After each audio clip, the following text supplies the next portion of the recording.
شيخنا الجليل، في الحلقات الماضية أجبنا على أسئلة كثيرة كانت تتطرق إلى موضوع الخالق عز وجل وإلى موضوع وحدانيته ووجوده وأمور كثيرة. في هذا اليوم نريد أن نتطرق إلى موضوع الدين.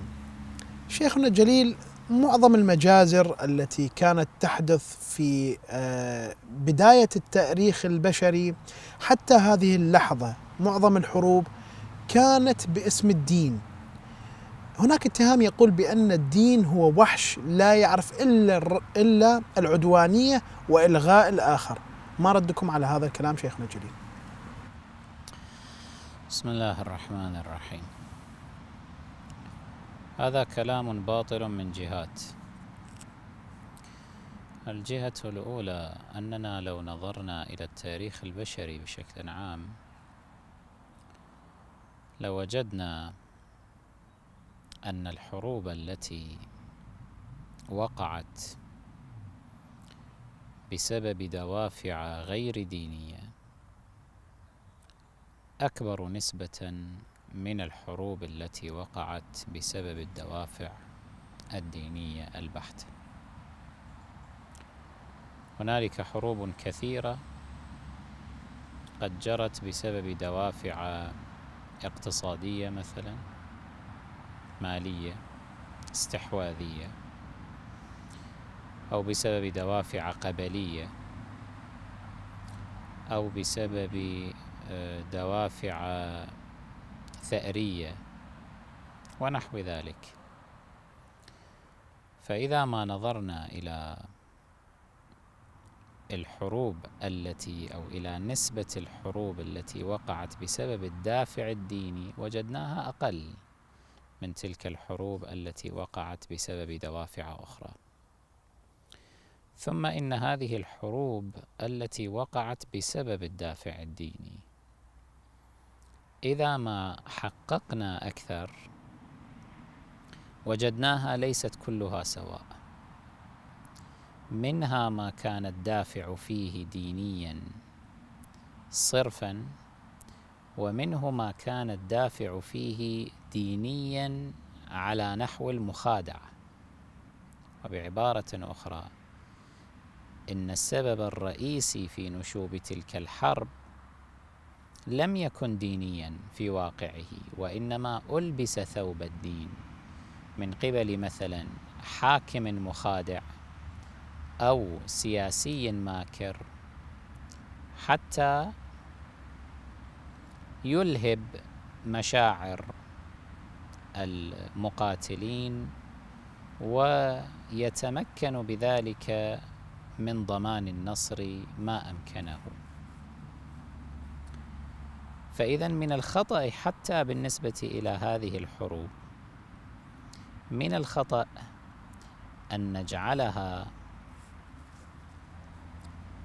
أن نحمل تبعاتها الدين أيضا، لأنه أي ذنب يتحمله الدين إذا ما انتحله سياسي ماكر أو حاكم مخادع وقام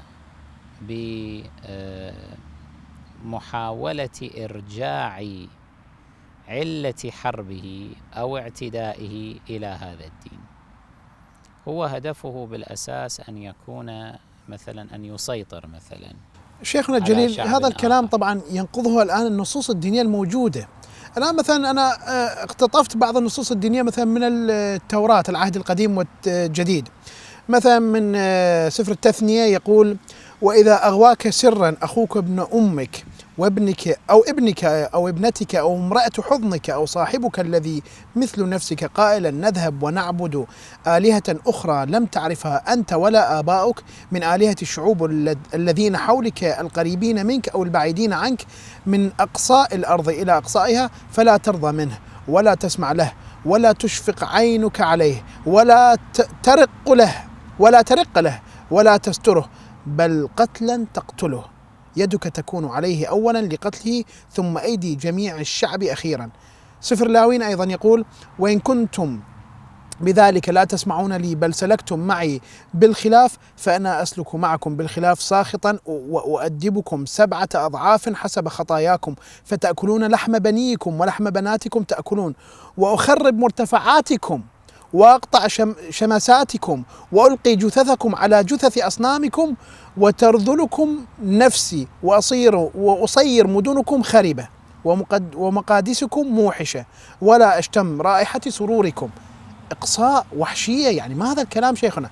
أنا عندي أكثر من هذا. أيضا مثلا في سفر التثنية يقول متى أتى بك الرب إلهك إلى الأرض التي أنت داخل إليها لتمتلكها وطرد شعوبا كثيرة من أمامك الحثيين والجرجاشيين والأموريين والكنعانيين والفريزيين والحويين واليبوسيين 7 شعوب أكثر وأعظم منك ودفعهم الرب إلهك أمامك وضربتهم فإنك تحرمهم لا تقطع لهم عهدا ولا تشفق عليهم ولا تصاهرهم. ابنتك لا تعطي لابنه وابنته لا تأخذ لابنك لأنه يرد ابنك من ورائي فيعبد آلهة أخرى فيحمى غضب الرب عليك ويهلككم سريعا ولكن هكذا تفعلون بهم تهدمون مذابحهم وتكسرون أنصابهم وتقطعون سواريهم وتحرقون تماثيلهم بالنار.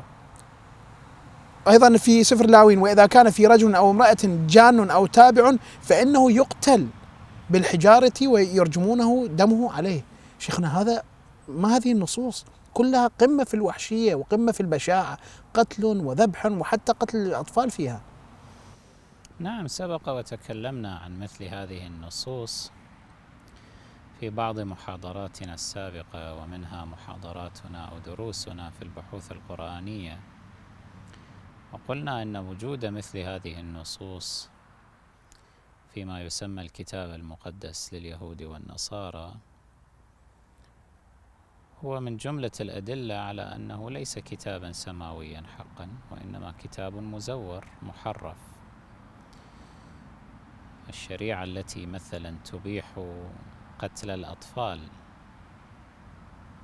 لا يمكن أن تكون شريعة إلهية حقيقية، ونحن قد استشهدنا بنصوص واضحة من التوراة المحرفة المزيفة على إباحة قتل الأطفال بجريرة آبائهم مثلا.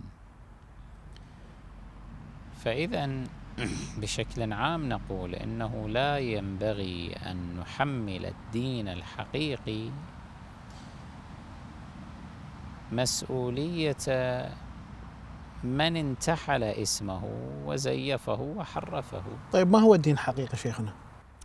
الدين الحقيقي من جانبنا هو الإسلام.